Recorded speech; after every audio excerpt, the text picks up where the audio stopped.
So the man in yellow ate Victor's mom? Wow.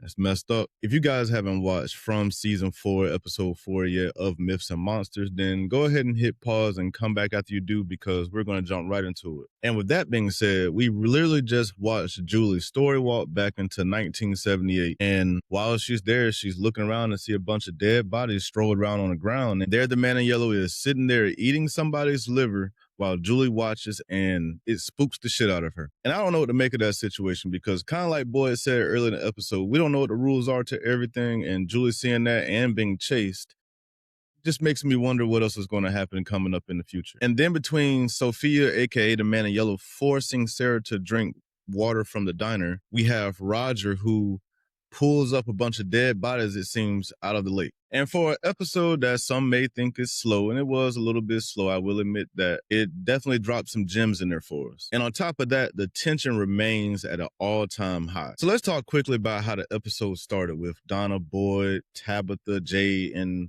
some other people in the post office. And I really just want to touch on the conversation that they were having about the yellow jacket. And it's not that the yellow jacket is important. The conversation that they're having is about where did the yellow jacket come from and how long has it been there? And it starts to bring up the question, and it seems like maybe not in this episode, but maybe in future episodes, it seems like they're going to start asking the question of, did this yellow jacket come from somebody in the town? Is it somebody that's here? And that's honestly a question that they should have been asking a long time ago, because for everything to be happening, this has to be some sort of inside job. And I guess they never stopped to ask, maybe the person that's causing all of this is right here. Maybe it's Sophia, maybe it's Sara. Who knows who it is, but there have been signs of an inside job since the beginning. And although we know that it's the man in yellow that's moving the puzzle pieces around, they don't know that. And that takes me to the moment with Sophia and Sara and their interactions in this episode. Because while Sara is a little bit suspicious of Sophia and why she wants to stay at the house with her, she goes as far as to question her straight up and ask her, hey, why do you want to stay here? And she's obviously fed some bullshit story about, oh, how you're a nice person. But we clearly see Sophia sitting on the bed murmuring something, and right at that moment, Sara starts hearing the voices in her head again. And she's holding her ears, and it's crazy the games that the man in yellow, aka Sophia, is playing with Sara and some of the others, but in this instance, Sara, I thought that she may pick up on the fact that Sophia is the man in yellow, and maybe she will in a future episode, but she didn't in this one. And it's funny the psychological games that Sophia is playing with Sara throughout this episode, basically forcing her to do something that she's not wanting to do. And she goes as far as to talk to Elgin about it when he walks into the church. And she tells Elgin that, hey, the voices in my head told me that they want me to pour a glass of water out of a pitcher in the diner, take a sip, and then pour that glass of water back in. Now, that's a little nasty to give everybody your backwash, and who knows what that could cause, but I guess we're never going to find out since it was poured down the drain later in the episode. But the fact that the man in yellow, aka Sophia, is playing this game of God in a sense with Sara is a little messed up. Because in my opinion, the man in yellow looks at himself as God because he goes on to tell the story of Abraham, and it's a clear comparison to Sara. And it's the story of how Abraham was told by God to go sacrifice his son, and he was getting ready to do it. And right before he got ready to do it, God stopped him. And in comparison to this moment, Sophia put the voices in Sara's head and told her to do this thing with the water. And right before she got ready to do anything different, it stopped, saying that she feels like she's God in this moment, in my opinion. And I guess that's not a crazy way for her to look at herself, since she is basically a puppeteer pulling all the strings and different pieces to different people throughout the seasons that we've had. But to use that reference tells you how in control she feels like she is. And I know it's messed up, but I love the way that Sophia kind of played Sara into doing this by falling into the pool and breaking her own arm to make Sara think that something bad had happened when she chose not to go through with the whole pouring the water, drinking it, and pouring it back in the first time. But speaking of water, that takes me to Fatima. We learned that the dirt that she was collecting with Elgin is for her to create a golem. And what a golem is a giant statue monster thing that wards off evil spirits and protects your soul or something like that. I think it's from Jewish folklore. But the gist to it is created from mud and it's basically a protector, and it makes Fatima feel better because she thinks that her son Smiley is connected to her and he likes the fact that she's scared, so she's trying to do something to make herself unscared, in my opinion. So create a golem it is. Now let's go to Julie's story walking for a second, because we learn a few things in this episode. So when her and Randall are reading the kids' books on the bus, we basically learned that Julie wants to try and leave a bookmark in the story walking time that she goes to, because she thinks that if she's able to bookmark her place there and in the real world, that she can go back to that point in time whenever she wants to. Now we find out when she tries to do this that it doesn't work, or at least in that moment it didn't work, and maybe she's going to find another way later.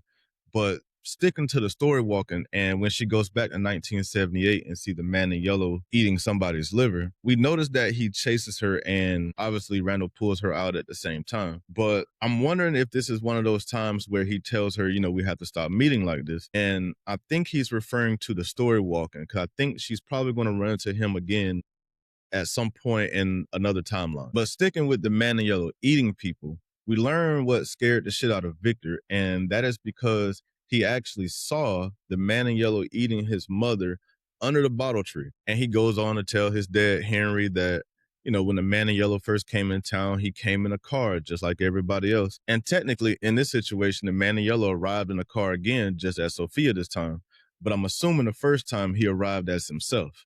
So it shows that maybe at least the body of the man in yellow hasn't been there that long, but whatever's inhabiting that body has been there a lot longer. Now, it doesn't sound like he knows why the man in yellow enjoys eating people for whatever reason, but he does tell his dad that, hey, that's what happened to mom. But did you notice that he doesn't mention Eloise at all? Because he still apparently doesn't know what happened to her, because it's only about the mother that got eaten. So I'm really thinking that they're laying these seeds to Eloise potentially still being alive for a reason. And I don't know if she's alive or not. She may not be, and she may be. But the fact that in this moment, he only concentrated on the mother being eaten tells me that Victor does not know what happens to his sister. And I think that is an important nugget for us to bookmark and come back to it later time, because I think this story thread with Eloise and the hints of her, or the non-subtle not talking about her, is something. Let me know what you guys think about that down in the comments, because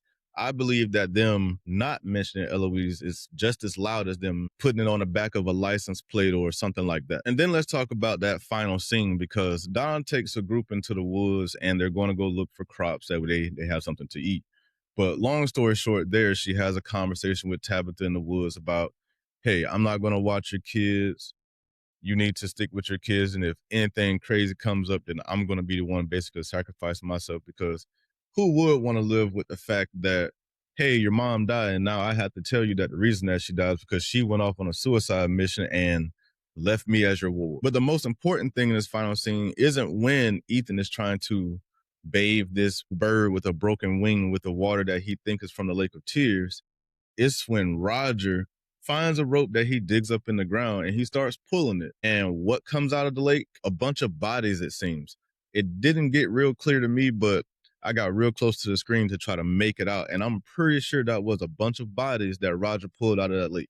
And what story those bodies are going to tell, we do not know, but it is going to be very interesting where we go from here, because next week is going to be our mid-season finale, so I expect some big things to pop off in that episode. And the last thing I'll touch on is the whole boy and his hallucinations and his wife's wedding ring, because we see him earlier in the episode looking at his wife's wedding ring with the infinity symbol on it. And then while he's in the colony house, the same ring, it seems, starts rolling down the steps. And he immediately races back to the post office, of course, because even I was like, well, how the hell did his ring get into the colony house and who put it there?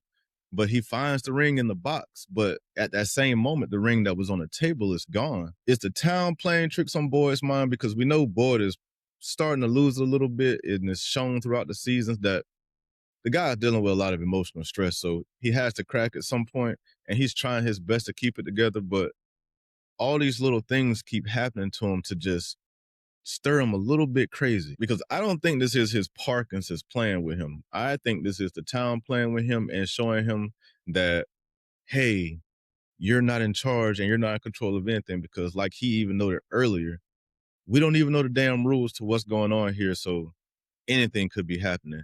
And what's happening to Boyd in this moment, I have no clue, but I'm curious to find out what is going to keep driving Boyd down this spiral of potentially losing it. So before we get out of here, I will say that episode 4 of Myths and Monsters, in my opinion, I think it delivered, and it was a really good episode. Another world builder of an episode, so I understand why some people may call this episode slow, or they may call it boring, but I just don't feel like it's boring, because everything in this show is building towards something, and I just think you just have to sit back, watch, and digest it, because you may miss something if you're not paying attention or feel like it's too boring to look at. And that's just my opinion, so don't kill me for it, but just let me know what you guys think about this episode after you watch it, or if you've watched it already. Because after I watched it, I thought it was great. The lore, the psychological manipulation, the complete breakdown in reality to a degree, because we have Jade doing shrooms and trying to unlock his brain, and that hasn't happened yet. We have Boyd apparently losing it. We have Fatima making a golem to ward off against Smiley. We have Sophia playing these biblical psychological games with Sara. So it's all there. We just have to really look at it and take away from it what you will. But if you really look at it, they are building towards something big. I think we're going to start to lose some people sometime soon. We have Fatima trying to ward off evil spirits. Boy is losing his mind. Kenny is going to be caught in the middle of this, probably with Sophia Sara thing. I guarantee it. I don't know if that's going to be his demise, but I do think Kenny is going to get caught in the middle of this Sophia and Sara thing, because Sophia is definitely going to use those voices in Sarah's head to do something. And it's going to be a little bit more than drinking water, I'm sure, because I don't think that she's just testing Sara to find out if she'll just drink water. This was the small test to find out if she'll go through with the bigger test if asked. Because if you all remember, she was going to kill Ethan, because the voices in her head told her to, and the carvings in her arm did as well. So we know that she will go through with some of the things that the voices put in her head. While I do like Sara and think she's a nice person, we cannot rule out the fact that she will do something out of the way if she feels like the voices are telling her to. But those are my raw reactions from watching the episode. Let me know what you guys think down in the comments after you've watched the episode, or if you've seen it already. And let's talk about where we think this thing is going from here. And I think next week's mid-season finale is going to be a big episode. But please don't forget to like and subscribe, and I appreciate you all for coming, and I will see you in the next one.